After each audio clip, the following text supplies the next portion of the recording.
पूरी दुनिया जब नींद में डूबी थी, तब मध्य पूर्व में एक तूफान उठ चुका था। शुक्रवार 13 जून की सुबह इजराइल ने वो कर दिखाया जिसकी आशंका बरसों से जताई जा रही थी। ईरान पर एक संगठित और धुआंधार हमला। नतांज और फोर्दो जैसे हाई सिक्योरिटी न्यूक्लियर ठिकाने उड़ाए जा चुके हैं। तेहरान की रात एक भयानक दहाड़ में बदल गई। विस्फोट, चीखे और सायरन की आवाजें मिलकर एक युद्ध गीत गा रही थी।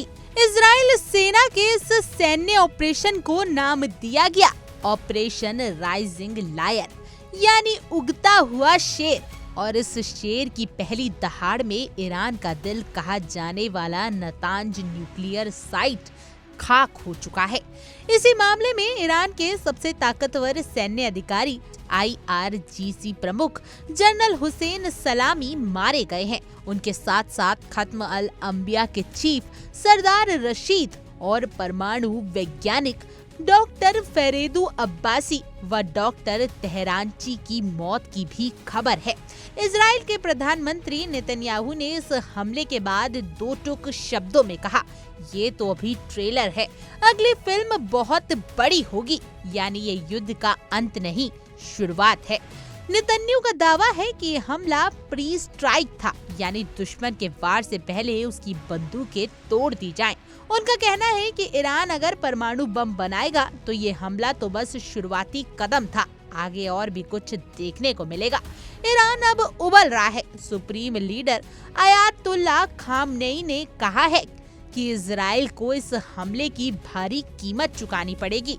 सरकारी न्यूज एजेंसी ने माना है कि सेना और वैज्ञानिकों को भारी नुकसान हुआ है, लेकिन खामनेई ने साफ किया, हम सिर्फ शोक नहीं मनाएंगे, हम बदला भी लेंगे। तेहरान से आ रही तस्वीरें खौफनाक हैं।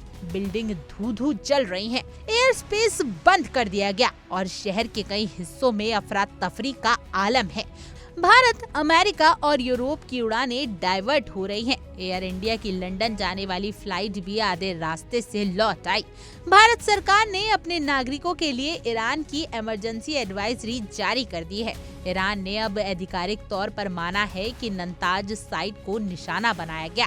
अंतर्राष्ट्रीय परमाणु एजेंसी यानी IAEA ने बताया कि वह वहां रेडिएशन लीकेज की मॉनिटरिंग कर रही है। IAEA के चीफ ने कहा, हमने ऐसी तबाही कभी नहीं देखी। इस पूरे हादसे के बाद अमेरिका में भी हड़कंप मच गया है। राष्ट्रपति डोनाल्ड ट्रंप ने आपात कैबिनेट मीटिंग बुलाई है। व्हाइट हाउस के सूत्रों के मुताबिक अमेरिका अभी खुले तौर पर इजराइल के साथ नहीं आया है।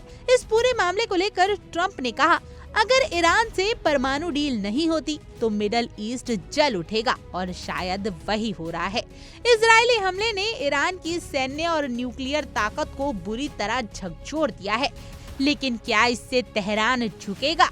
जवाब शायद नहीं है। उल्टा ईरान ने इजराइल और अमेरिका के ठिकानों पर रेडिएशन की चेतावनी दे दी है, और इजरायली डिफेंस मिनिस्टर का दावा है कि ड्रोन और मिसाइली अटैक कभी भी शुरू हो सकते हैं। अब बड़ा सवाल ये है कि क्या ये एक सीमित सैन्य कार्रवाई है या वाकई मिडल ईस्ट में वर्ल्ड वॉर स्ट्राइक महायुद्ध की आहट? जवाब आने वाले कुछ घंटों और दिनों में मिलेगा। फिलहाल तो मिडल ईस्ट धधक रहा है और दुनिया सांसें रोककर अगली तबाही का इंतजार कर रही है। Bureau report, India daily.